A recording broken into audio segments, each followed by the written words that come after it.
Real estate allowed my wife and I and our family to really build the lifestyle that we wouldn't have, being conscious who I was taking advice from. If you're ready to take action, I think the most time-intensive aspect is in the beginning through the education. But I feel that true wealth is built in real estate, buying quality properties in good areas with good teams consistently over time.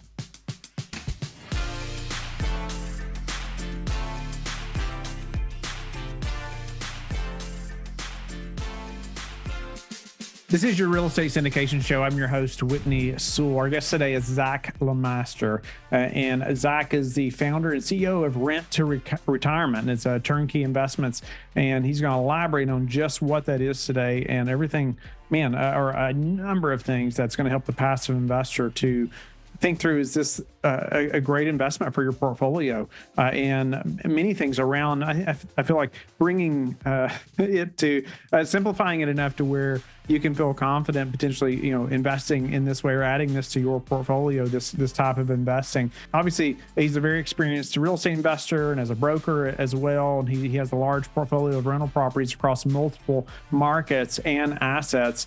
He was an optometrist in the military and now full-time real estate, which you're going to hear about today. Even the 5 things the wealthy do that he has learned that he sticks to. Zach, welcome to the show. Honored to have you on, and I'm looking forward to this conversation. But first, I want to thank you for your service to our country. Very grateful for our men and women who have served, but welcome. Hey, Whitney, thanks so much for having me on. I'm excited to be here, and I appreciate that. Thank you. Let's just jump right in and speak to you were an optometrist, and that, I find that like careers like that doesn't come easy, right? You didn't just wake up one day and say, I'm going to go try this thing. And, it's like, no, you had to be very dedicated to that. And sounds like there was a big transition at some point. But speak to that background a little bit. Certainly. Yeah. So, now we work full-time real estate. Real estate is, it's been the best thing I've ever discovered is maybe you can attest to as well. But real estate allowed my wife and I and our family to really build the lifestyle that we wouldn't have otherwise. Not that we didn't like the life we had or the career path that we had, but we could just do more, right? And I'll talk about some of the things we do now, but we still do eye care, but in a volunteer basis in a humanitarian setting where we can impact a lot more people because we're in a better financial position because of real estate. Yeah, like many of us that find ourselves as full-time real estate investors, early retirement, whatever the case is. I started my background with nothing to do with real estate, Whitney. So as you mentioned, I was optometrist by education. So was my wife. I met her in school. I was on Air Force scholarship. I was commissioned as a captain in the Air Force and practiced optometry there for about 7 years, stationed around different places, Germany, North Dakota, so I got to see some different parts of the country and the world. We had the interest in real estate. I think like many, we probably read what we call the Purple Bible, the Rich Dad, Poor Dad, saga, and just kind of clicked a little bit about how to think about money, think about investing. The first house I bought was a duplex. Used a VA loan, put no money down, house hacked it, lived in half, rented out the other half. I was like, wow, this is a pretty cool concept that I can acquire an asset really with no money down. In this setting, I can live for free, but I can still own an asset. So I'm not throwing away money on rent. Someone else is paying my mortgage, growing my portfolio and my net worth over time. Really, this is probably about 15 or 16 years ago that we bought that first duplex. And since that point, Whitney, I always tell people I've never taken a year off from investing. I've bought real estate every single year, grown a very large portfolio that has allowed us to eventually retire from our career path in optometry, which we still, as I mentioned, practice in a volunteer setting. But there's a really crucial moment that I always want to mention. This is a very pivotal moment for us. We started investing in real estate locally because that's what we knew and we felt comfortable with. But we took a change where, especially in the military, you bounce around quite a bit. But my wife and I started to be intentional about where we were investing location-wise. We found better markets where there was better opportunity and so on and so forth, and started to build systems and teams around investing out of state, specifically being strategic investors to invest where the best returns were, where the best opportunity was. And that really allowed us to skyrocket our portfolio and retire from our professional career paths. And so, fast forward to where we're at today, that was the birthplace of Rent to Retirement, which is really where we're the nation's largest turnkey investment company, specifically in the build to rent space. Where we help investors do the same thing, basically passively invest in turnkey properties in some of the best markets. So I know that's a little long-winded, but that's my story. No, that's awesome. I know there's a number of listeners who can relate to either the military background or some type of medical doctor, background, who are debating about, hey, should I make that transition? When should I make it? What does that look like? Man, that's scary, right? It's scary to make that transition. Maybe give us, a couple of things around that as far as what motivated you, and how did you say keep the family on board with this decision? Yeah, and I think I want to touch on another point first, and that's just that real estate investing. Just because this is the path that I took, where I decided not to practice really at all anymore outside of a volunteer setting, like that doesn't mean that's necessarily right for every person. There is absolutely nothing wrong with continuing your career path and still building financial security, right? Retire from your job in 2 weeks by following you don't like. There's nothing wrong with staying in your career path and still building financial independence simultaneously, right? And that just gives you the flexibility to be able to cut back, maybe retire a spouse or cut back hours or really work when you want to. But for us, it was a very slow transition. I spent hundreds of thousands of dollars to go to school, even with the scholarship. I spent 8 years in college, getting this doctorate degree. And so it was a big transition. I remember my mother-in-law was like, when we first started to go full into real estate, she's like, what are you doing? Like, you need to provide security for my daughter. And, it's just interesting, but it was a slow progression. I mean, I started to cut back from 5 days a week to 4 to 3 to 2 to 1. And eventually I was just like, let's just practice in a volunteer setting and keep our licenses that way. But that allowed us to obviously have a little bit more freedom just in our lifestyle. But it was a little bit of a mental and emotional transition. But as we became more successful in real estate and as we continued to grow our portfolio, obviously having more substantial income to replace that was reinforcing the fact that that's the direction we wanted to go. But it was a transition over many years. Yeah, it's difficult when, say, people you love are coming at you like that to say, what do you do? Right. Yeah, that's interesting. And maybe, how did you all stay on track even then? So we had some similar stories. I mean, everybody thought we were crazy when we like literally sold the farm. I was leaving this W-2 position that seemed like a great job, right? Like what in the world are you doing, Whitney? Right. And but how did you all stay on track, even though maybe there was some people that care about you, obviously, but they just couldn't understand, where your vision was? Well, there's a lot of those people. I think we all experience at different points in our lives. You can call them cynics or naysayers, or they're usually, Whitney, not the people that are like in the financial position that you want to be in. And so, one thing I learned early on is it's really important to understand who you're taking advice from, and also be intentional on who you seek advice from. There's plenty of people that are willing to offer their opinions, whether that's family, friends, generally people on the outside looking in. I mean, I think what helped us stay on track is that I was very determined to accomplish a goal. The more I learned about real estate, the more successful it became. And of course, there's a lot of ups and downs, right? People always want to point out the mistakes or the challenges, but it's like, that's part of the journey. If you stay the course long enough, you will be a successful investor. That's just how real estate works, right? There's more millionaires made in real estate than any other asset class. And one of my mentors always told me, he's like, Zach, I've lost a ton of money in real estate, but I've made more than I lost, And so the point is like to stay consistent. But one thing I was very intentional about, to answer your question, is being conscious who I was taking advice from. I always want to take advice from someone who is in a position that I want to be in. That's from a relationship, fitness, certainly financial, investing. And so I sought out mentors and people to take advice from in those regards. And of course, they were always very encouraging on taking a little bit of risk and pursuing, my aspirations. Speak to, just what build to rent, turnkey investing. What is that? Just for the listeners who aren't as familiar with that, and then let's dive into maybe some of that, the benefits or drawbacks as well. That's our core business at Rent to Retirement, of course, is selling turnkey properties that allow people to easily access deals all across the country and not have to build their own teams and systems because we have those established for them. But really what this is, I mean, first and foremost, turnkey is a buzzword. There's a lot of people that are using the word turnkey that have different definitions. So what we define a turnkey property is a property, because we're mainly in build to rent and mainly new construction. We think there's tremendous benefits to a new construction property, but this is a property that's either newly built or fully renovated, leased, and managed in an area that has strong growth potential. So we have all the key components in place. So the first thing we do is identify a market where we see things like landlord-friendly legislation, low taxes, future population, economic growth, diversity of industries. high rental demand and rental rates relative to home prices, so you can cash flow. And we build our teams in those areas. And this is a construction and a building team, development team. We have property management team set up. We have lenders and insurance, all the things that you need to easily just basically, with our team, quickly develop an investment strategy and plan, and then find a market where we have a team established that lines up with your goals, and it allows you to acquire an asset where you can be somewhat passive. I'll say that. I know that's probably a discussion point for us, but this is more on the passive end of the spectrum of actual physical ownership. So unlike a syndication, for example, we're not pooling capital.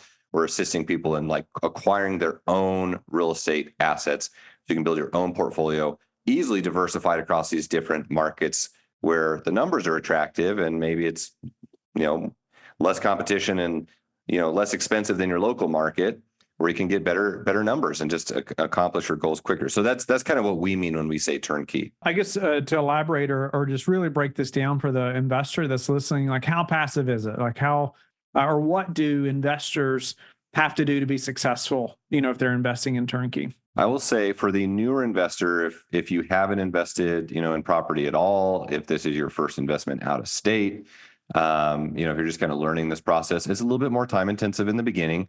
We want to spend a lot of time educating you, right, about, what does investing out of state look like? How do you identify a market that aligns with your goals? Because there's a lot of different markets to invest in. What type of legal structure and tax, implications do you need to be conscious of? So there's time involved on the front end. To quantify that, I would say there's a good couple weeks of at least of diligence. Some people take years, of going through education. But if you're ready to take action, I think the most time intensive aspect is in the beginning through the education, going through the lending aspect, because you're taking out the loan, right? You're going to buy the property, and sometimes that's like pulling teeth working with lenders, and establishing your own business model, right? Your own business, making sure you have the right legal structure in place. Now, this is all over a course of time. So I don't want this to sound daunting, because, it can be very passive once it's established, but it's time intensive to get it set up. We want to make sure that you are clear on your strategy. Once you acquire the property, you go through all the due diligence of normal transactions, so appraisals, inspections, final closing table, you get your property set up on management. Ideally, it's already leased at closing, so you're cash flowing immediately. And then from there, we recommend, at least in the first 90 days, at least a 1-month check-in with your property manager. That's probably an hour conversation, making sure you're familiar with how to read your statements. And from there, it can be extremely passive. Now, of course, you're still owning rental property, and rental property, you'll have tenants that maybe move and occasionally need to be evicted, whatever the case is. And so your managerial team will make you aware of those things. However, they're handling everything for you, right? And so they're going to make sure that they release the property, do any repairs that need to be done, interview different tenants. So you're kept educated. Once you close on the property, you're kept educated on performance, but it's fairly hands off. And I think that's important, because most investors that are looking to invest in turnkey with us, they're busy with their own career. They don't want to be a landlord. Their local market's too expensive. Maybe they're a brand new investor. They don't want to buy themselves another job as a landlord. And so we're helping them to still acquire real estate assets without being actively involved. And then they get to focus on the big picture, which is, how do you scale this, right? How do you scale your portfolio that's operating on your business, not in your business? So that's kind of our approach, and what we would consider as a time involvement. Yeah, no, that's helpful. I think it's helpful for the listeners as well that's not as familiar with this type of opportunity. And, maybe speak to also, say, the rent to retirement, like what you all do in that transaction. I was thinking about, you were talking about identifying a market, right? Or helping with due diligence and those things. Well, that, there's so much about getting that first deal done, right? I feel like you gain so much traction after the first deal, but man, that can seem daunting if you've never done that. Like you said, though, especially in another market where you're not there and all these things. What does that look like, to work with somebody like yourself, or, how much of that process are you all helping with, or do you? Yeah, we certainly do. But this is also an educational process. We're going to walk you through it and hold your hand through everything. But you need to be aware of what that looks like, right? Because you need to be an educated investor that will allow you to learn as you go. But that doesn't mean you have to do it by yourself. Often that's where we see a lot of the, big mistakes made, and the pitfalls that set you back, is trying to invest in real estate on your own for the first time, especially if it's in a brand new market or at a distance. And so why not go through a process where you learn? So, we're going to give you, for example, You can use whatever financing that you'd like to, but we do have a curated list of lenders that we've interviewed. I mean, we've interviewed thousands of lenders all across the country, and there's lenders that we've even negotiated better fees, and we have a system around, having an efficient process. And so we'll provide you with those lenders that we think can offer the best terms, and also some creative terms. We have lenders right now, local credit unions, where you can buy up to 5 investment properties with as little as 5% down. We have incentives on new construction where we'll pay 10% of your down payment. So if you match those two together, like, you're actually getting paid to buy an investment property. Now, those are on select deals, right? So not everything, but my point is that there's creative things that we can work with you on to help you accomplish your goals, and maybe access different creative things that you maybe wouldn't be even aware of on your own. But yeah, we walk through, you have to hire your own property inspector.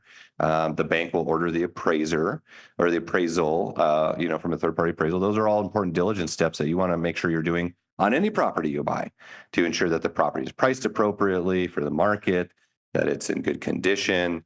So, we're walking through all those things with the individual, but at the end of the day, look, you're the owner of the property. You need to make sure you're, holding yourself accountable for doing these things, and we'll be your bumper rails. Love that. I love your focus on the educational component, right, for these investors. And so they just have a better understanding. They're going to be more successful making this happen as well. And no doubt about it. But somebody that's been in that market and having a list of these things like lenders or whatever, I mean, that's such adds speed to the process in such a big way, right? What are some, you mentioned, like all these things aren't going to happen overnight, of course.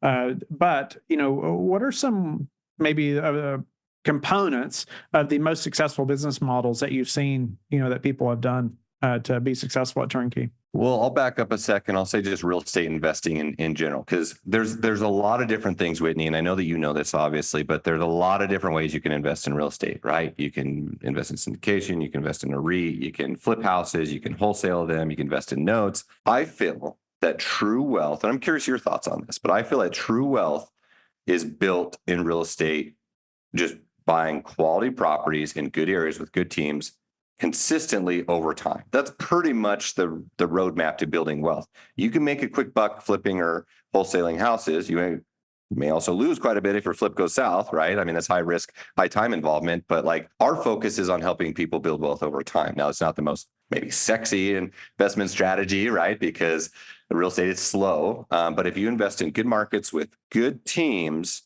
you just got to let time do what it does. Really, we try not to overcomplicate it either. I mean, we have a whole methodical way of identifying new emerging markets and areas where we want to be focused on. For example, a lot in the Southeast, right? We're big population growth, landlord-friendly legislation, low taxes, affordability. We like to be below the median house price point, which is around $400,000 right now. We like to be below that. Areas that have diversity of industries. We want to be in areas where we know there's going to be, we're positioned in the path of progress for success long term. But if you can just build out a strategy where you're consistently investing over time. So I'll say that big picture real estate, we've modeled our business around ways that people can consistently acquire quality cash flow assets. Now, fast forwarding a little bit, I'll say that we've interviewed, just as you have a network of very high net worth individuals and successful investors.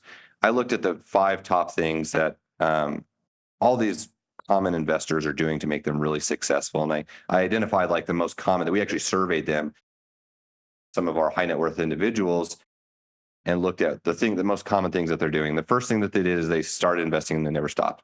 No brainer, right? Like, you got to get started. Obviously, the people that are investing longer periods of time built wealth, larger amounts of wealth than someone that's only been investing a few years, but we can all start somewhere. And it doesn't take a lifetime to build wealth. You can create big moves in a short period of time in real estate if you're methodical. The second thing that they did is maximized all their resources.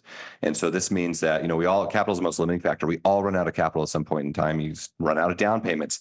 They utilize things. They were creative investors, things like, taking out a HELOC on their house to reinvest, using creative financing methods, maybe self-directing an IRA or solo 401k to invest, maybe raising capital or partnering with people to buy more property than they could on their own.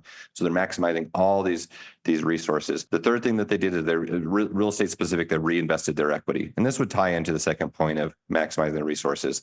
People were reinvesting their equity. The beautiful thing in real estate, we call it the ideal investment. There's 5 different ways you build wealth. I is for income, D is depreciation, E is equity buildup, A is appreciation and L being leverage. But they reinvested their equity. Property goes up over time. You're building equity through the loan pay down and appreciation over time. Real estate investors, there's a return on equity. You need to reinvest that equity. So they sold their properties into 31 exchanges. They, refinanced them, did cash out refi, things like that. They didn't let equity sit stagnant, because that's just capital. That's non-taxable capital that you can pull and reinvest. The fourth thing that they did is maximize their tax benefits. And Whitney, I could talk all day on this, but I'll stop for your sake. But there's so many tax benefits in real estate ownership. I know you know all about this, but cost segregation studies, accelerated depreciation, 1031 exchanges. These are things that you just don't get access to in other assets. And when you maximize that, combining it with leverage, that allows you to really grow your portfolio. And the fifth thing that they did is surround themselves with the right team. They built the right team, right property managers, right brokers, right lenders, all the things that you need to be a successful investor. And so we've taken lessons learned from all the successful people that I've learned from, and just tried to simplify the process, buying good locations with good teams, and make sure you're being conscious about those 5 aspects over time. I know that was a lot, so I'll stop there. No, it's really good though. I love it when you can just list out, hey, here's 5 things that we've learned. And is there somebody that sticks out to you though, that you drew some of that from, or somebody you really respect as an investor? There's so many different people at different points in my life. You know what I mean? Of course, we could talk about, the authors and like the guys like Kiyosaki and Gary Keller, who wrote The Millionaire Real Estate Investor, fantastic book to think bigger, think a million. He talks about the 4 stages of a millionaire. I think it's like think like a millionaire, and buy a million, or invest a million, receive a million, whatever it is. Like that's really key. There's been key people. I mean, even just people in local real estate meetups, right? The guy that's just 2 steps ahead of you, is really probably sometimes the best to take advice from, and can really relate to you the most, versus someone that's way light years ahead of you. But and some of the education things I've done, it's interesting because there's a lot of different real estate education, I guess, gurus out there and things, and a lot of them may not have any substance, but that doesn't mean you should discount all of them. I really think favorably around real estate education. And it's weird to me because I spent $400,000 to get a doctorate degree that I don't even use today, outside of a volunteer setting. And like, that's okay. I'm happy I did that, but I was really reluctant to spend like $10,000 on my first real estate education course that ended up making me millions of dollars, right, over time. But you got to invest in yourself and consume a lot. But at the same token, there's people that consume all this information, they don't take action. True education comes from taking action and buying real estate. And man, I think that's just really important. And you meet people and learn along the way. Yeah, I think that's great advice, or to think about that a minute, because I was in the same boat there, as far as I was hesitant to spend $12,500 on my first mentor, and we didn't even have the money at the time. I wasn't sure what we're going to get it from, but still, it seemed like so much money. I was so hesitant. And now, we spend more on mentors or masterminds than I used to make in a year. It's a mindset shift, right? But a common thing that I was thinking about as you were listing these 5 things out, especially as you said, like reinvesting the equity, instead of say buying the next new car or house, or, those things, you must have self-control. Right. And you got to be thinking, something else I love that you brought out there was they're really thinking long-term.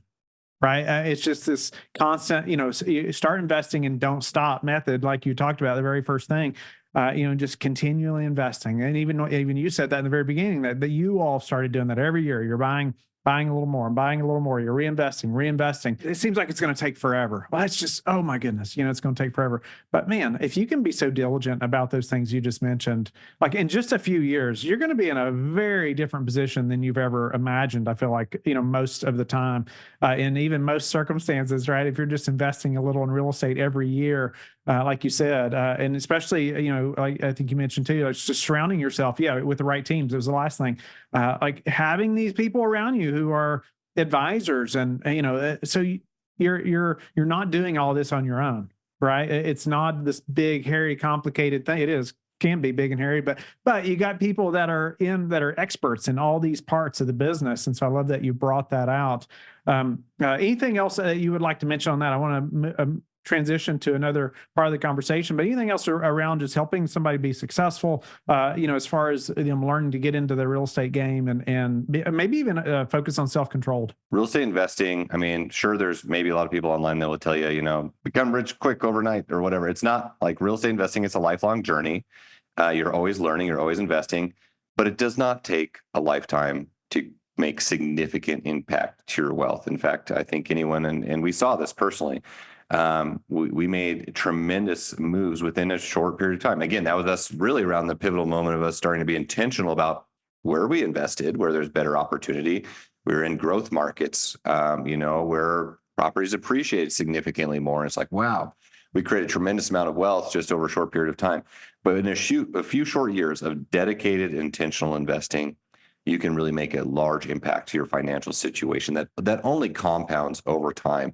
And it may seem daunting at the beginning, and it may seem like it's moving slow, and I know that anyone that has kids can attest to this, but life happens quick, right? If you make moves now, a few years will go by like that, and then you'll be very happy that you made the decision that you did early on. And also, don't be afraid of losing money, right? I mean, I think that's really important. Like, yes, if you only had $10,000 to your name, like maybe don't invest all 10,000 of those dollars, but real estate, if you stay the course, and you continually improve and become a more savvy investor and partner with the right people, you will come out on top significantly greater. So, the benefits certainly outweigh the risks in this game, but you got to get started initially and continually to improve over time. And that does take discipline, right? That does take discipline. You got to be able to sacrifice the immediate things for, I forget who said the quote, but it's something along the lines of, to be wealthy and successful, you have to be ready to not have today what others are having to have in the future, what others will never be able to have, or something along the lines like that, right? But discipline is key, Whitney. I think you said it best. Zach, speak to maybe your outlook on the economy, some maybe trends that you're seeing, how that's affecting, how you all are identifying markets you're moving into now. I will say that we always stick to the fundamentals. And if you're someone that pays attention, it's good to be conscious of where we're at economically. But as I mentioned, I've never taken a year off of investing. That doesn't mean I made money on every deal. But I've certainly, like, over the long term, most deals I have, actually, time makes up for even short-term mistakes. But there's always something to be concerned about. First, it was COVID. Look what happened after COVID, right? And then people started to get concerned when the Fed talked about raising interest rates. And that took forever to happen. And now, now we're in a high rate environment for 2 years, which seems to be likely the norm, right? And real estate has really stagnated a little bit, but there's still pockets of markets, and this is really hyper geographic to certain sectors and areas where tremendous amount of opportunity. And this is brought, like, in markets like this, where not everyone is investing, and because the government is printing money and it's free money, and it's like you have to be investing, and that creates a lot of competition, and that's a difficult time to make good deals work. Now is a time where you can find those good deals. And a lot of people thought that there's going to be a big market correction and crash. People now, Whitney, have been talking about this for probably 15 years, like another crash, right? Hasn't happened. Stop trying to time the market. It's time in the market. You got to get in the game, and now is a good time to make those deals happen. There's a lot of builders on a national level, ones that we work with, where they're offering crazy incentives, right? Like we talked about, a 10,000 or a 10% price reduction on a 400K house. That's $40,000 of equity that you come into immediately, and things like that, or ways that you can buy properties with no money down, or the builder's going to buy your rate down to 3% or 4% on a 30-year fixed loan, where they're paying a ton of points to get there. That's way below whatever the Fed is going to lower the rate to. So that's my little soapbox to say, like, now is an important time to actually take action and take advantage of those.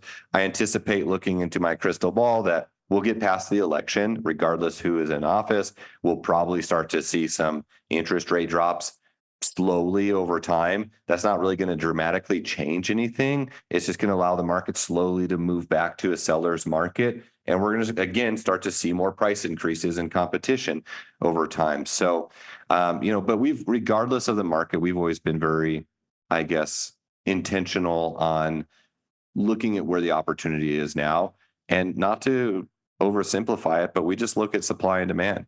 Like, if you're in an area, we have a deficit of 7.2 million houses in the U.S. It's the worst it's ever been. It's not getting any better. All the builders combined cannot put up enough houses, to fill the supply or the demand. If you're just in an area where there's an undersupply of housing and people are moving to that area, and jobs are growing, like, you're probably going to be good long term. And so that's what we try to focus on, regardless of the market cycle. Still love the focus on long term, right? Long term, and consistency. You all are currently in Southeast, Midwest. Is that accurate? Those are our main markets, correct? Yep. One thing I meant to ask you was, speak to, say, you mentioned it earlier, like new construction versus rehabbing, and maybe just how that plays into the strategy, of this, and maybe, if I'm a newer investor, maybe I don't want to consider a rehab, or I do, or what, just some thoughts behind that. Yeah, certainly. I'm glad you brought that up, and we'll make a distinction between the two different kind of regional areas that you mentioned as well. So we work a lot in the Midwest. This is Ohio, Indiana, Missouri, areas like that where, a lot of that is rehabbed houses. We do very little new construction up there. These are homes where average price point could be $150,000 rehabbed house, B class, lower B class, maybe upper C, decent quality tenant, blue collar tenant. That's just your bread and butter housing solution. And I think that serves a purpose for investment purpose for the investor is looking for that, where, yeah, you can buy a property with $25,000 down or whatever the case is and get a 10% cash on cash return, or whatever. But where probably 80% of our business is in the Southeast. This is ground up construction.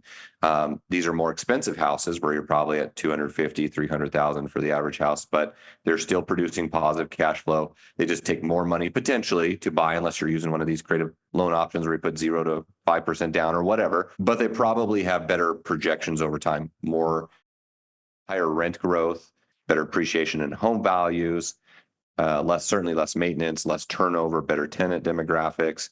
So there's things like that in new construction. New construction tends to be more predictable and allows you to have better returns over time. They just turn out better. That's why we focus on new construction. When people hear turnkey, a lot of times they think about an old 1920s rehabbed house somewhere in the Midwest, $100,000 house, low class tenant. Numbers look good on paper. Things don't work out according to, they're like, oh, turnkey is not the way to go, right? We made the decision to really, about 5 years ago, really focus more on new construction, almost exclusively on new construction, because we know it's more predictable over time and people have better results. And I just really like it. I just like the building aspect and component, and you can be creative with financing, you can come into equity, lots of really interesting things to do there. So that's the distinction. The longer we're in this business as well, I like the newer stuff. Yeah. What about the importance of just say geographical or even asset class diversification? How do you think about that, or as far as somebody investing like this? I am only invested in real estate. That's because that's what I think is Warren Buffett that said, invest what you know and nothing more.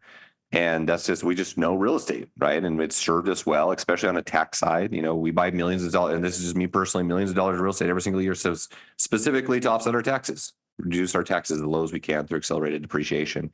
And that allows us to have more capital to actually have a return on, buy more assets that have additional tax benefits. It's just a snowball effect, and that can be extremely powerful for people like we talked about previously. But I think it's important to be diversified. Now, even though we are hyper-focused on real estate, we're extremely diversified within real estate. This is both from a geographic location. This is from an asset class. Before the show, we were talking about some of the short-term rentals, luxury short-term rentals we own here in Colorado. We own a lot of, now the bulk of my asset class is still in residential real estate, single family and small multifamily.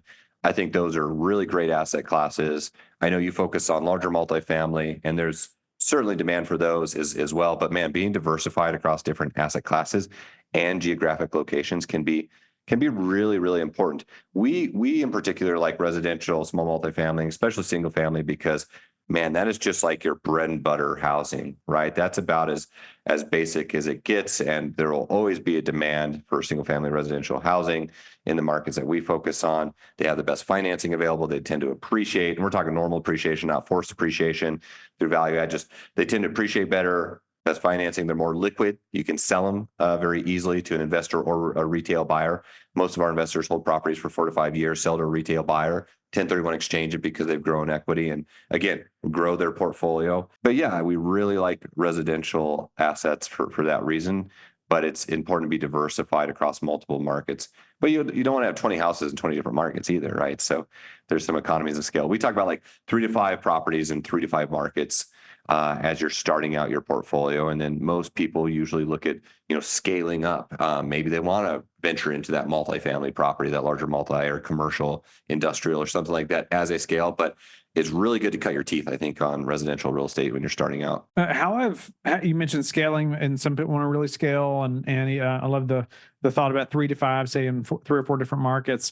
How have some scaled faster than others, or was it through creative financing or partnerships, or like what did you see about some who have scaled maybe faster, more successful? People that tend to scale quicker that we work with, and by the way, this is very individualistic. There's nothing that says that you have to scale quickly. There's some people that are like, my goal is one house a year, or one house every other year, and in 10 years I'll have 5 to 10 houses, and when my kids go to college, they're going to be paid off. That's their college fund, or the supplemental income. Like, there's nothing wrong with that. It's really don't think that you have to scale quicker than you may need to, or own 100 doors, because that's not right for everybody. But the people that do tend to be a little bit more aggressive, they're doing all the things I already talked about. They're doing things that they're maximizing all their resources, right? They took a HELOC on their house. Maybe they sold their $800,000 3-bed, 2-bath in California, and 1031 exchanged it into a portfolio in the Southeast and bought multiple properties with that. They're raising capital from people. They're certainly using these creative finance deals. I would say most of them have higher income, so they have more disposable capital. And those people tend to be a little bit more conscious about the tax savings around real estate. For example, one thing we work on with people is doing the accelerated depreciation, like we talked about the cost segregation studies. Well, we have a lot of people that are, even if this is your first property that you buy, we have a whole strategy where you can buy a brand new construction house and still take accelerated depreciation on that.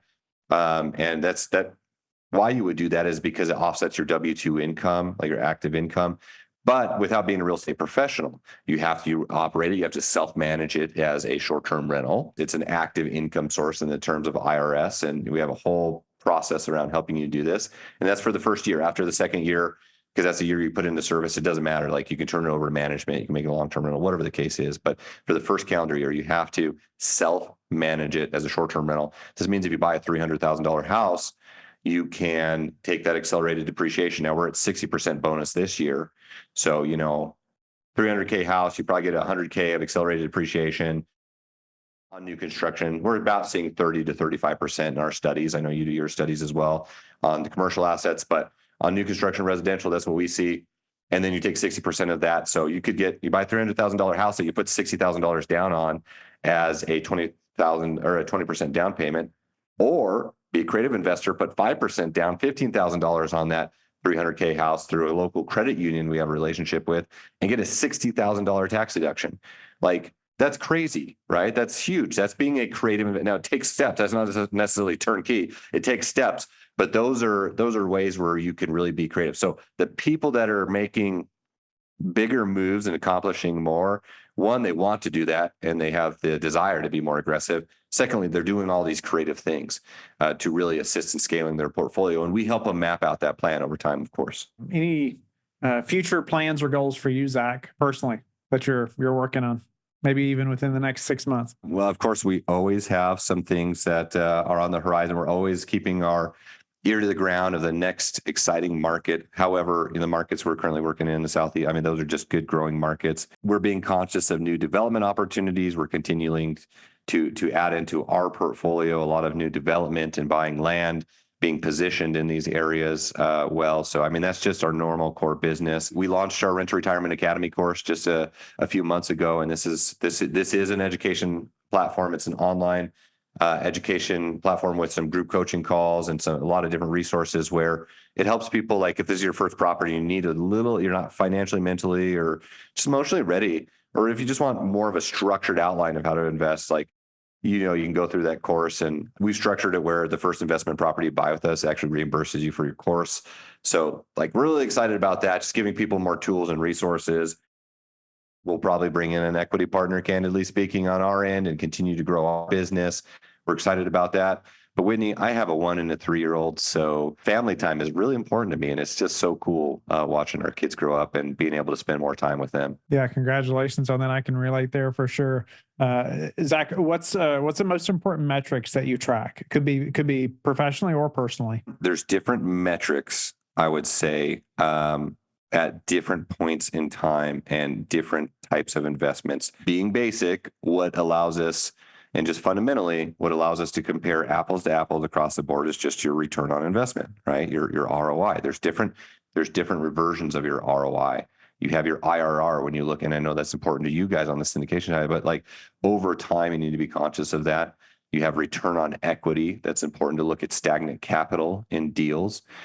Cash flow is obviously a metric, but also let me say this way. When I was a newer investor, I focus really on cash flow, right? And I think a lot of newer investors tend to do that because it's tangible.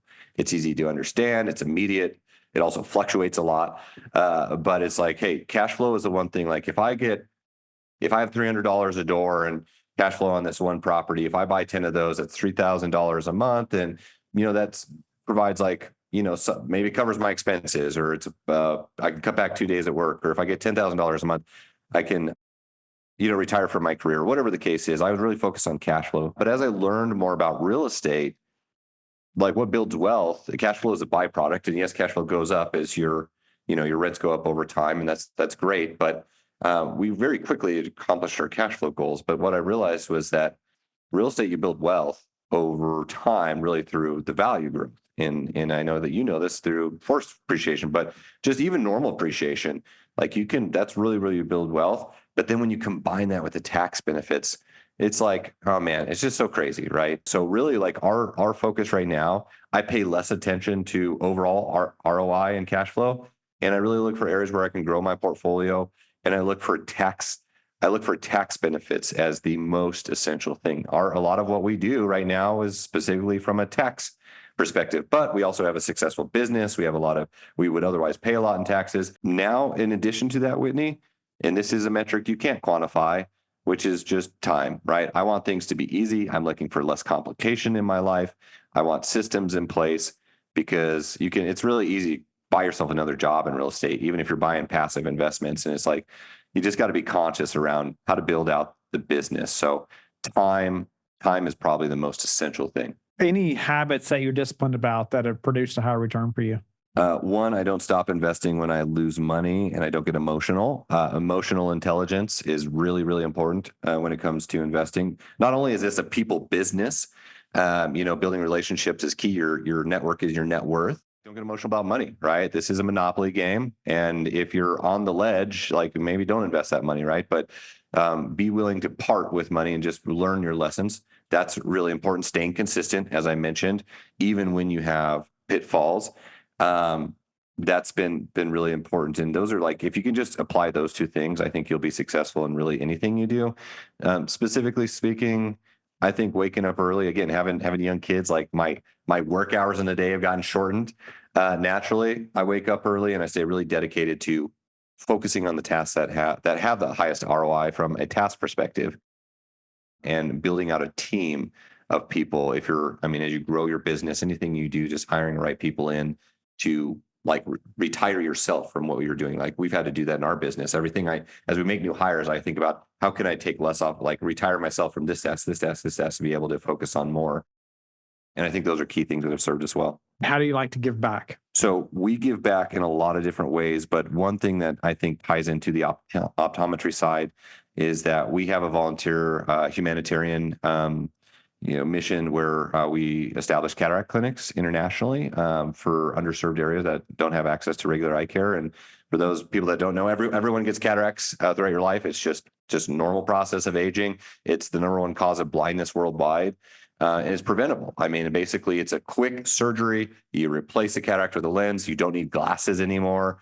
Maybe reading glasses depending on the lens you use, but like you immediately cure blindness with the cataract surgery. And there's so many people that don't have access to that. So that's the way that my wife and I have been able to give back. Like we've had a larger impact globally, helping people see, which we're still very passionate about because of our background. And real estate has allowed us to do that. It's really meaningful to us. Love that. I bet you're able to like volunteer and give back more with that skill set now that you're not doing that full time. I'm probably a better practitioner because I'm working for free because I want to, versus just, in the office chair, chugging away patients all day, every day. And it's really allowed me to enjoy that aspect. And, if you're passionate about something and you can fit that in, I think real estate is, you don't even have to be passionate about real estate or money.